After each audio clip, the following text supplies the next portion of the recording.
All right, everybody. Hello.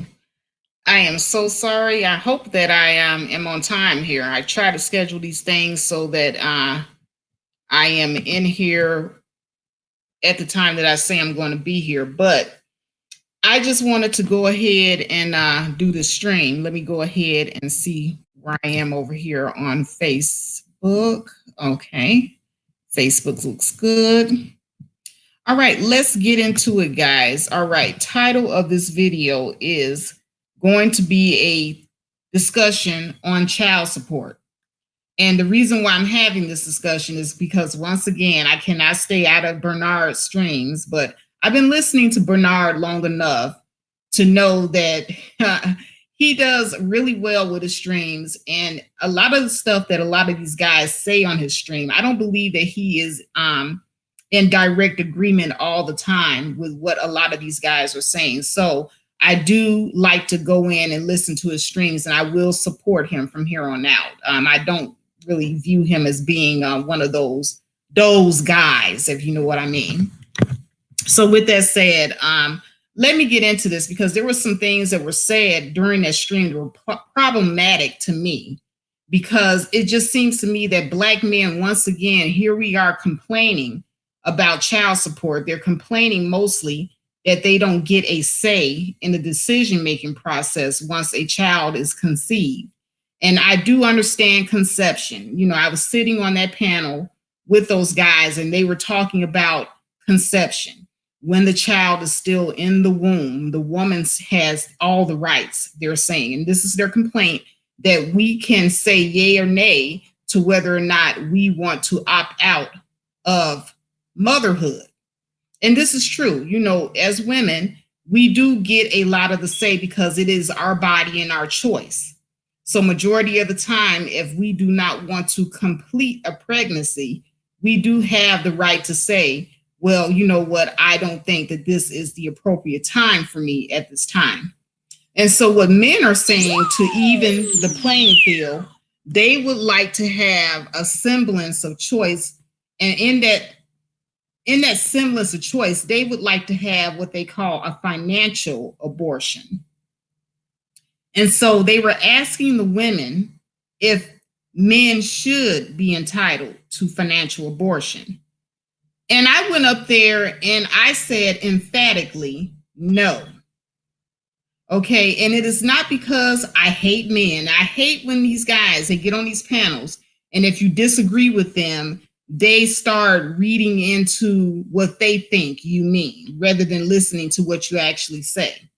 But the reason that I say no is for the specific reason that one of the brothers, actually, there was another brother that actually ended up going on that panel, and he stated that there would be a lot of men out here that would be going around being serial baby makers. They would not be, you know, responsible with their semen. And I happen to agree with this. Now, I do understand that there does need to be some sort of overhaul with the child support system. I'm not denying that at all. The child support system is what I think is unfair. But as far as men having the right to just opt out of their financial obligation, that in and of itself is problematic, because we already have it where we have a system where women who have not planned to be mothers are already utilizing the child support system to supplement what it is that she can't afford for the child. And a lot of times, even if these women are getting child support, it isn't enough to take care of the child. So already the burden is on society for these unplanned pregnancies.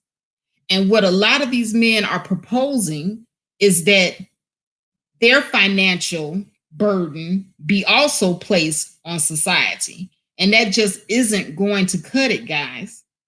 You guys, when you are conceiving these children, you have a financial responsibility. I do understand what you're saying, that it's unfair that the woman only gets to decide whether or not she wants to opt in or opt out of parenthood at the time of conception. But here's the deal, and this is what a lot of guys don't like to hear.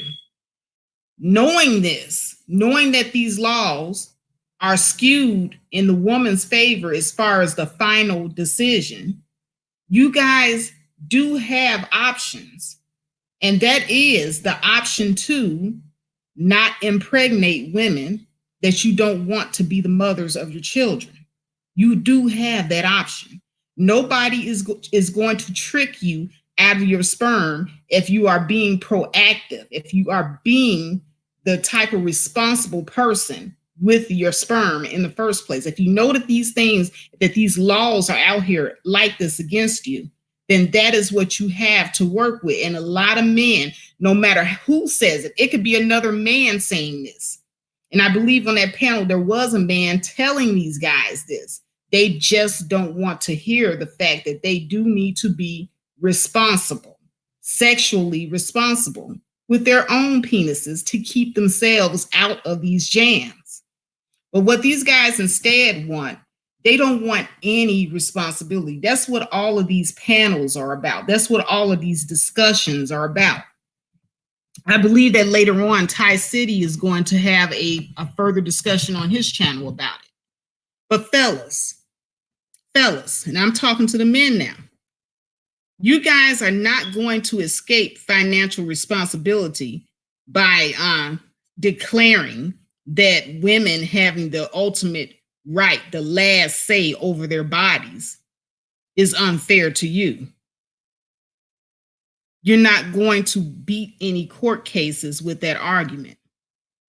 And here's why. You know, guys, this is why studying your history is so very important. I want to see if I can share my screen, because once again, you guys are not understanding. We did have laws back in the past where, you know, the women, if they got pregnant, it was called the shotgun wedding, I believe, back in the 60s. And I touched upon this before. During that time, during the 60s, there was still a lot of sexual promiscuity. It's just that we did not have Tinder. We didn't have Plenty of Fish. We didn't have any of this advanced technology that we have now that kind of connected us to each other like we did. We did all of our consorting behind closed doors back in the day. So back in the day, instead of people being able to run to Tinder or run to Facebook and tell it all, people were doing their dirt behind closed doors back in the day. So it wasn't that, you know, we had less sexual promiscuity back then. It was just that back then we weren't privy to the information. It was not broadcast all throughout the internet and social media what other person was doing to the other person. Nobody knew back then. Back then, you had to find out via the rumor mill. That's how you found out. But back then in the 60s and the 70s, people were still screwing. And you guys are deluding yourselves if you think they weren't. That's how a lot of you got here. Some of you are products of single mothers. Some of your grandparents were products of single parents. But a lot of you don't want to hear that. We have this fairy tale setting in our minds that back in the 60s and 70s, people were just so much more chaste. They were just so much more controlled. No, they weren't. You know, my grandfather, he talked to my brothers, and I used to eavesdrop in on those conversations. And he talked about how the guys were going around willy-nilly having babies by this one and that one. And back down south, hell, a lot of these boys, a lot of these guys, they were subject to getting their own sisters pregnant back then. But we don't want to talk about any of that. We don't want to talk about how sometimes your brother might have been actually how sometimes your brother might have actually been your mother or your father. You know, back then there was a lot of things going on behind closed doors that people just didn't talk about. It wasn't that the sexual promiscuity wasn't there. It's just that we weren't privy to it like it is, like we are today. Things are right here in our face right now. You got everybody with a social media platform. They can take to that platform and they can tell it all. Well, people back then don't have what we have now. But the sex was still going on, guys. You know, I was looking at an analysis of the out of wedlock births in the United States. And this was a study that was done by by Oxford University. They put out a issue called Quarterly Journal of Economics. And they were talking about in that journal, and you guys can look this up online. That's the reason why I'm telling you the information, because I don't want you to just take my word for it. Faith isn't crazy, like the men like to say. I actually do go and do my research, and I get this stuff from actual reputable sources. But since 1970, you know, the out of wedlock birth rates have soared. And it didn't have anything to do with what men think. Men think that if women just lost their rights, if you took away child support, if you took away welfare, then all of a sudden the sexual promiscuity would just miraculously disappear. And I'm here to tell you that that is not true. And here's why. If you go back and you look at history, single parenthood increased in the late 1960s because of the change in attitudes towards sexual behavior. But so far, social scientists, they've been unable to provide a convincing explanation of exactly how that change came about or estimate any convincing way of its quantitative impact. So now if we go back and we look and try to find the explanation, we can look at back in the 1960s and the early 70s when there used to be shotgun marriages. It wasn't that people weren't having children out of wedlock, but back in the 60s and the 70s, if you got a woman pregnant, the men understood that that woman's family was going to come after him and make him responsible. So the children, more of our children were born in wedlock due very much in part to the shotgun marriages back in the 60s and 70s.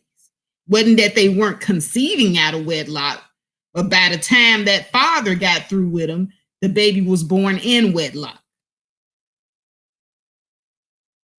And those marriages were not perfect, guys. Even though the men, you know, pretty much, you know, took responsibility for the woman and the child, those men were not just in that home. There were many instances of men going outside of their marriages and continuing to make outside children back in the 60s and 70s. But you know, he can only marry one, right? So, you know, this whole idea that if you starve women and children out, that this is going to stop people from procreating is ludicrous. Because I submit to you today that back in the 60s, Black people especially, we weren't even given the right to get welfare benefits.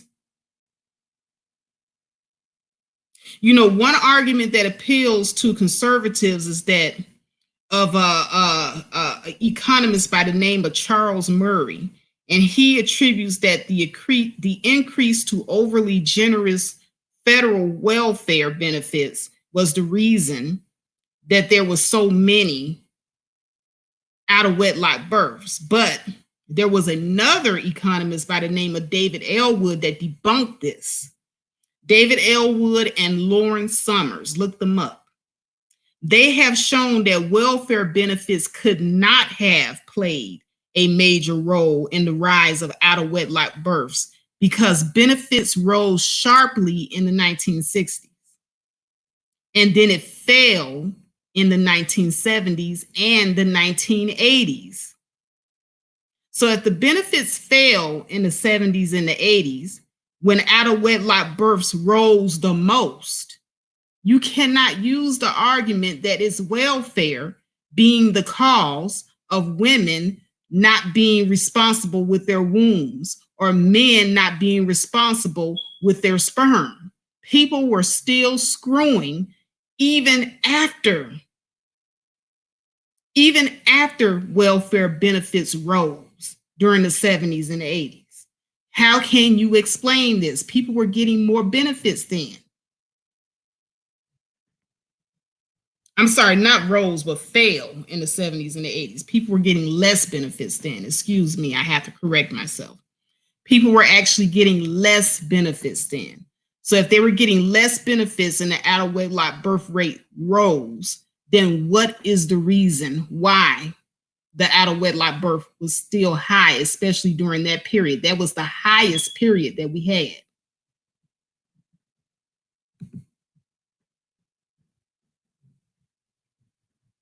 Now, when I try to have these conversations with the men, I go on these panels, it's difficult for me to get everything that I want to say out because of the Black man's trigger. Black men, you guys are so triggered that you don't even want Black women to speak any truth. You will censor us. The censorship amongst Black men is at an all-time high. You will mute us.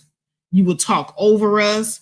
Anything to get us from explaining to you exactly why your train of thought and your train of reasoning is flawed. All you have to do is go back and look at history. Welfare benefits decreased during the 70s and 80s when out of wedlock births were at an all-time high. If we weren't getting that many benefits back then and we were still making babies, what you're saying today does not make any sense, fellas. During a period where out of wedlock birth was at an all-time high, I'm talking about skyrocketed, and we weren't hardly getting anything. How do you explain yourselves? And to all you women, the pick-meshas out there that want to sit up here and agree with the men and not give them any type of accountability, talking about, oh, the women are the gatekeepers. The womb is nothing without the sperm. So once again, pick-mesha, it takes two. It will always take two.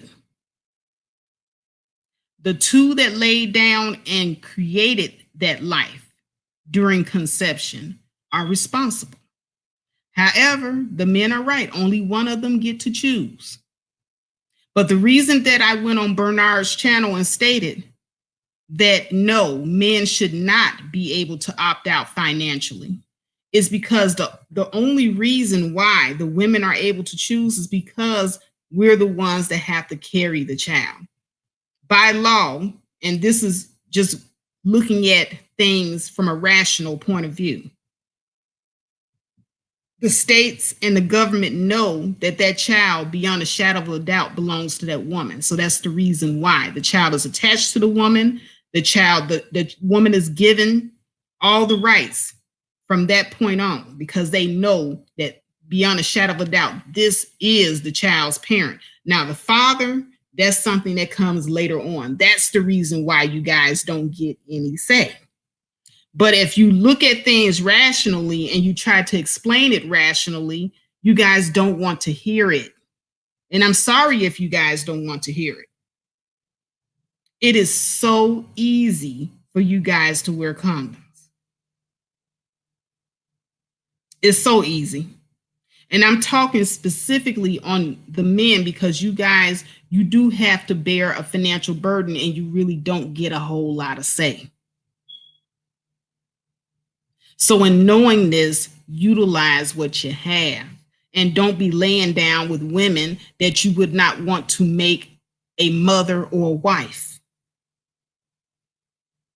See, all of this is coming about because everybody wants to use sex as a recreational activity, and that's not what it was designed for.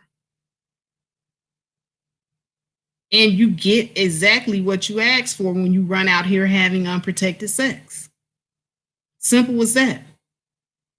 If you don't want these powers being out of your hand, then you will do what is needed. Now, what I will say, and this is in my title, the child support system has brought a lot of Black men back into their children's lives.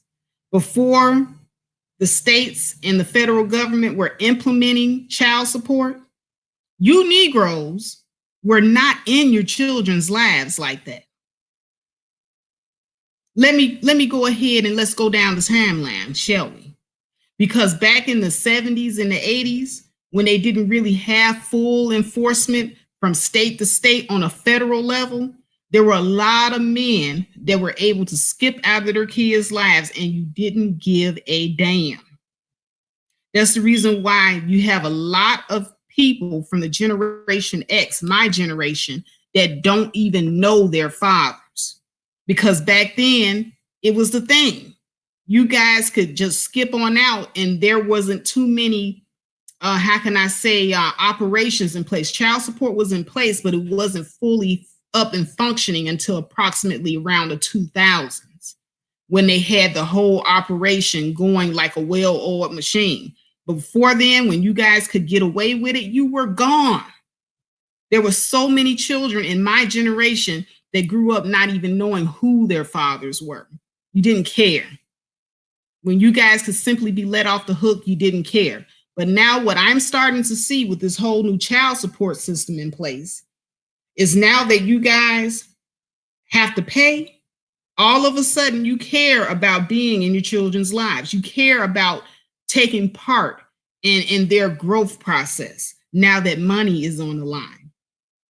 And it's mighty funny how child support can make you guys really give a damn about your kids.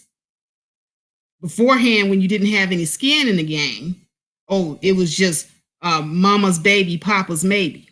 You guys were gone. The pump and dump game was real. And I said that in the last video I did. But you all want to continue to act as if you are deaf and dumb on the subject. When the reality is, if it wasn't for child support, a lot of you would not be in your kids' lives.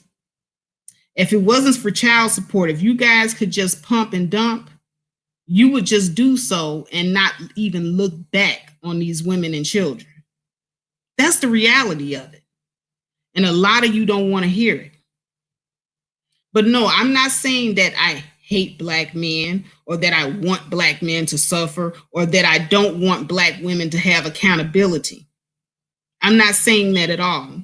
What I'm saying is that child support was necessary.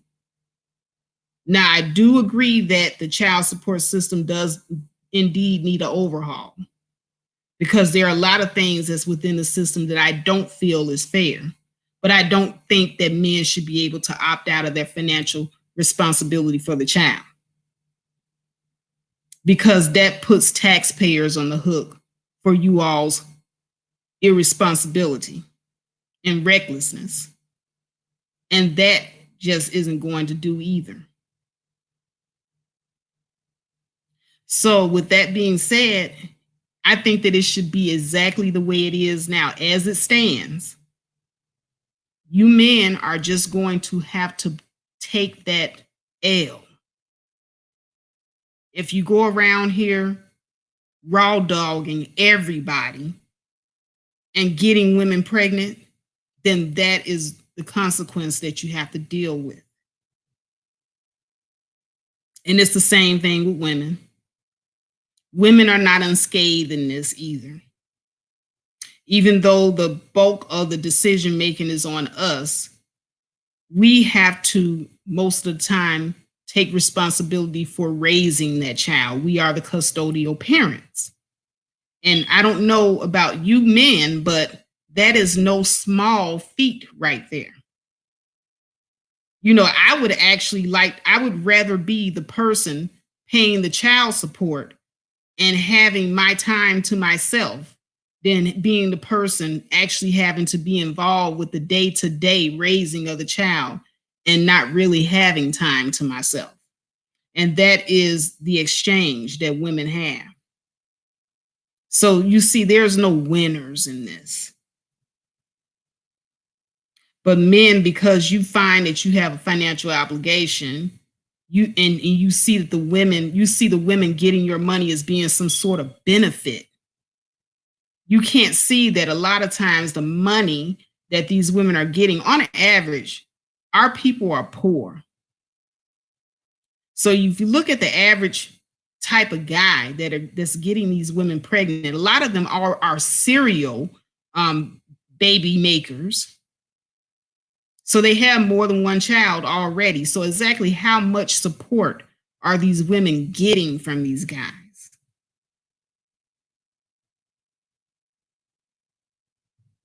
Let me look into the chat and see what you guys are talking about here.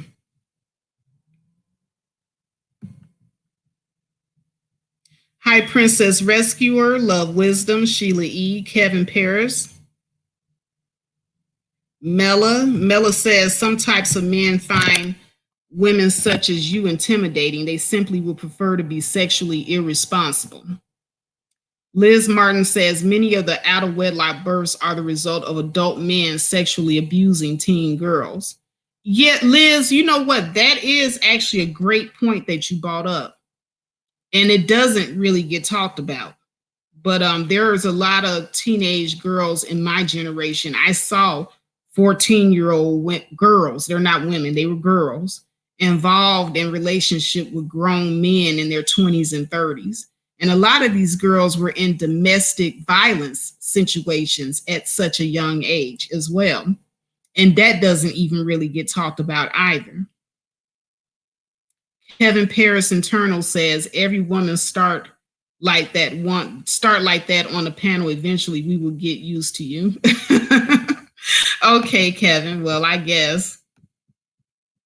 But yeah, guys, I just had to come on here and somewhat just give my perspective on the whole thing, because I'm feeling deep in my heart that nobody really, especially on the men's part, I don't really think that you guys want a viable solution. You guys just want to be absolved of any type of how can I say, responsibility. And absolving you of responsibility is not going to solve the problem. It's only going to exacerbate the problem, because that is the reason why child support laws were placed on the book in the first place. It was really placed on the book because there was a lot of white fathers pumping and dumping. The pump and dump actually originated with the caveman. But I know my videos are automatically going to be demonetized by YouTube, because every time I speak on the caveman, the white man's culpability in pumping and dumping their women, and the reason why they had to make laws to make themselves more accountable for their bastard children that they were making. And yes, black men, you guys got caught up in the crossfire from that situation. None of these laws were actually for us. These laws were basically made to bring about some sort of order in the white community from their derelict behavior. And we, being the followers that we are, we follow right behind them in their derelict behavior. And now here we are now. Hey, at Bixme, how you doing? So we're at a stage right now where we're at a total impasse with one another. Black men on one side yelling, we need rights. I agree, you guys do. You need rights. But you don't have the right to not be responsible for your reckless behavior. See, what black men want is they want to be absolved from their reckless decisions and to only place it on black women. And that isn't going to work either. If you guys have the ability to have financial abortions, do you know how many men will not take care of their children? How the pump and dump culture will just be out of control in the black community? Do you not see how that can be problematic? But here we are anyway having this discussion. And I like it when Black men like to pretend that Black women are crazy when we say, no, that's not going to cut it. I'm a Black woman that's not afraid to say that ain't gonna cut it. I'm not a pygmisha. I don't give a damn about your brownie points. I'm going to speak my mind and tell the truth regardless to who doesn't like it. I don't care if Black women don't like it. There were some Black women over there in that forum that didn't like what I had to say.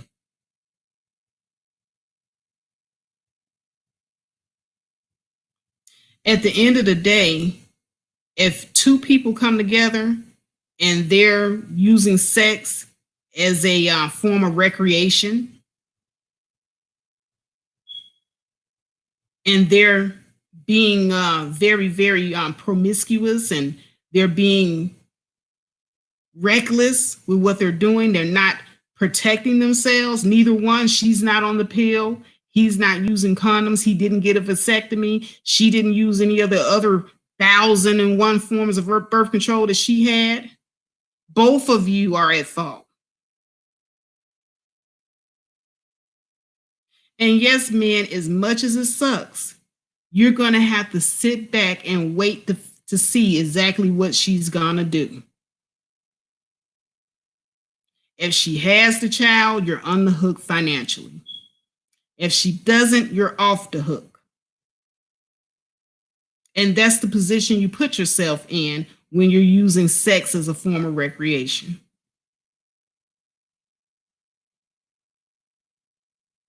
But me and my tax dollars, I shouldn't have to pay for your recklessness. So you sitting up here saying that you want to have a financial abortion from your obligation, from something that you did, you were the one that spilled that milk, I shouldn't have to clean it up. So financial abortions are not a good, viable, how can I say, equalizer for Black men. You guys are constantly looking to be equal to women, all the while telling women that we will never be equal to men. Think about that for a second. If a woman comes and tells you guys that we want to be able to do what you do, you are quick to tell us that we can't do what you do because we aren't men and we will never be equal to men. Well, you fellas don't carry babies. And since you don't carry babies, you are not equal to women when it comes to the ultimate decision-making process of whether or not that life gets to come here or not. So see, it may not be fair in your mind, but it's equitable. It's equitable. I'm a person that I feel that there is actually never any such thing as equality, only equity. And right now, holding the men financially responsible makes things equitable when it comes down to responsibility. Because see, if you guys are not held responsible in any type of way, then where is the equity? It will continue to be lopsided. The women and children will suffer more. But now that you guys are being held to the fire, I see more Black men here in the new millennial that are involved in their children's lives more than I did back in the 80s and 90s. Back in the 80s and 90s, when they didn't fully have that child support system up and running, you guys were pumping and dumping and then skipping town, because back then the systems were not sophisticated. All you had to do was switch jobs, switch towns, and boom, you were out of the system. Now you can't do that. There's nowhere to run, nowhere to hide. So now you guys are not only being held responsible financially, but now since you're paying, I guess you guys figure, well, since I'm paying, I might as well participate in my child's upbringing. Now there are more of you wanting to be part of your children's lives. And I don't have any type of data on this, but I have a hunch that it has a lot to do with the fact that you have to pay. Because I'm looking at history, when you guys weren't being held financially responsible, you were out of there. You didn't care. Now you have to pay. I see more of you involved in your children's lives. There's a correlation here. So child support couldn't be that bad, right, fellas? Right, ladies?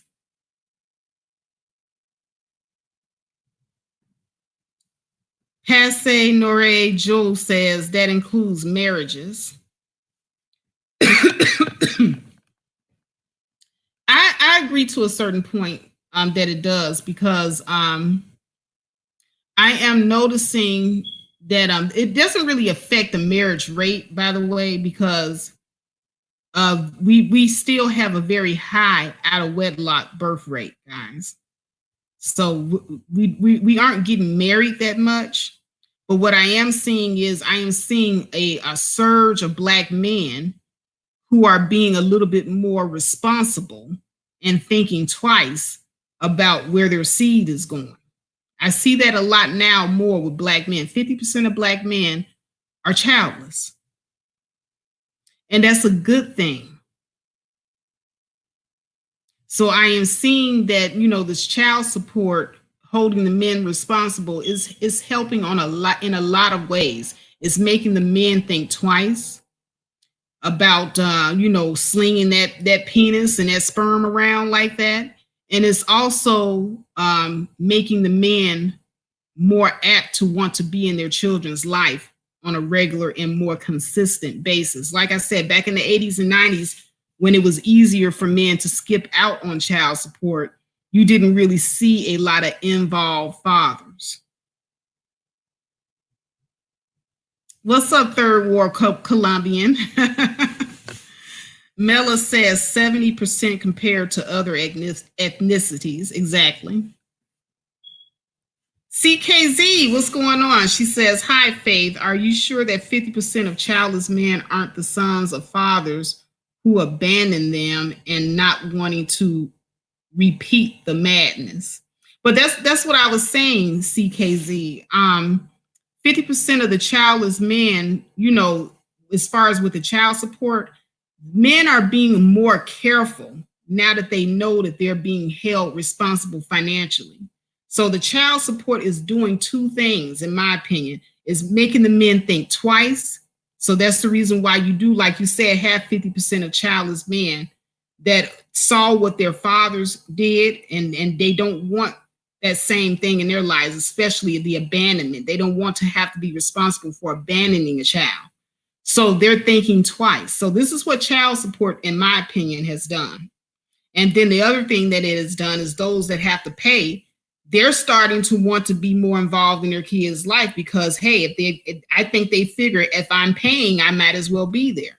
Whereas before, when they weren't paying, there was a high prevalence of them not being involved at all. Miss J says, I do think the reality of how little child support Black women receive needs to be told, because way too many Black women are still being reckless with our wombs. I agree, Miss J. Now that I do. But the thing about it is, I don't think it has anything to do with money. See, we put a little bit too much on the money that we receive, and we're not looking at the mindset. A lot of Black women have a poverty mindset, in my opinion.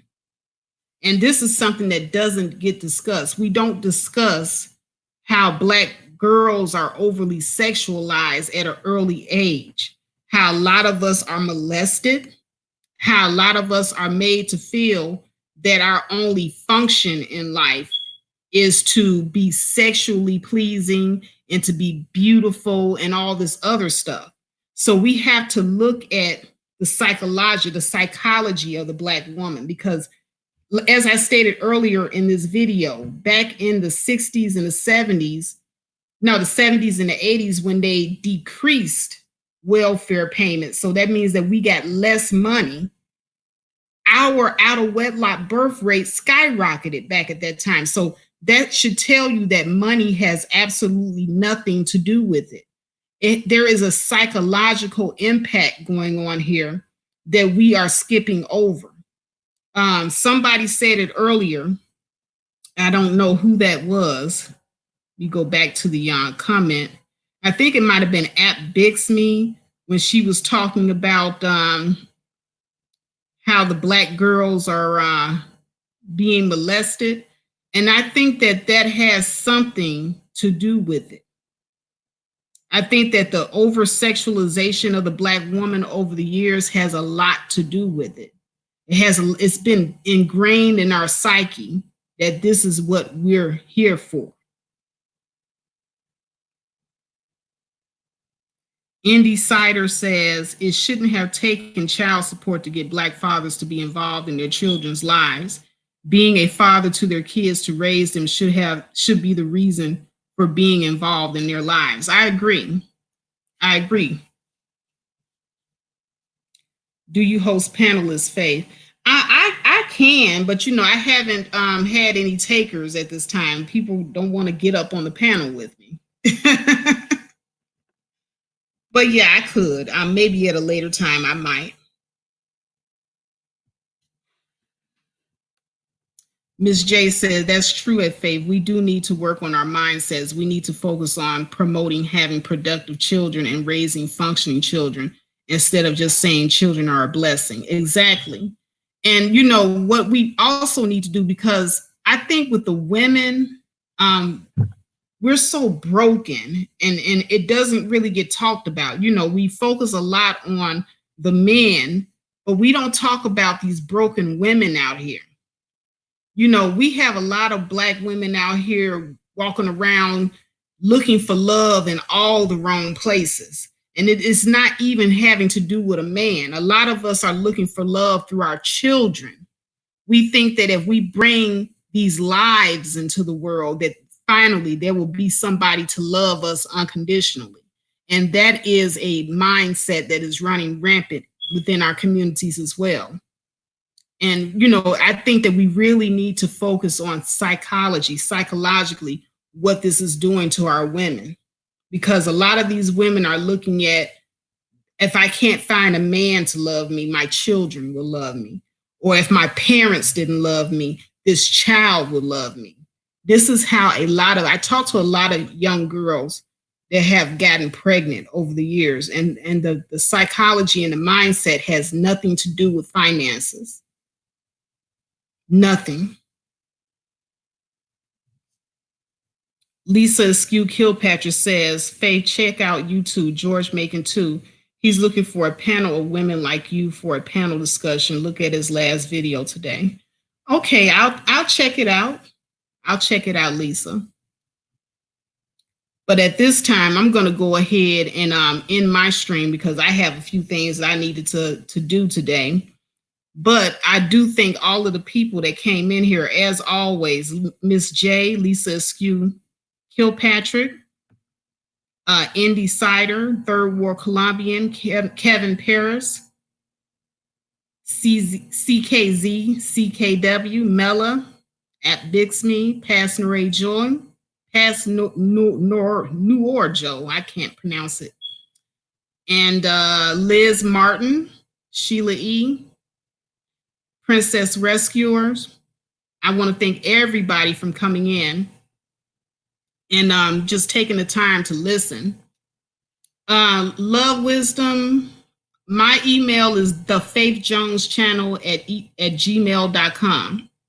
And I'll leave a link in the description box at the end of this video. But CKZ says that's too true, Faith. Women looking to heal the inner child through having children is a big problem. At Bixme says, I don't like it when unmarried women intentionally get pregnant and everyone in the Black community have lavish baby showers for them. I don't either. That's the other thing too. And it's kind of taboo to, say to a person that them bringing a life into the world is wrong. And, you know, I also have issues with that myself because I look at how they're bringing the life into the world and I don't see that as a cause for celebration. But I do believe that every life is precious. So I'm kind of torn with that.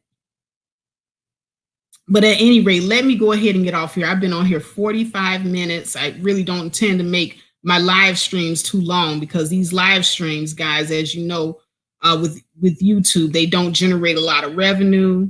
Not that I'm on here for the money, but you know, it is what it is. And you know, they end up kind of censoring after so long. I think after you've been on here for like 30 minutes or so, they start really censoring your videos. So I try to make my videos as short as possible and try not to curse or, you know, use any trigger words. You know, this whole YouTube algorithm thing, I'm still trying to figure it out as I'm getting back into it.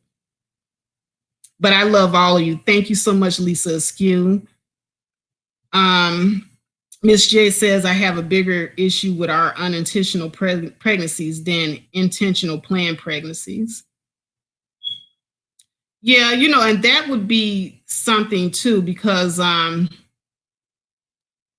it depends. Like there's a lot of girls, as I said, that have intentional pregnancies because of self-esteem issues.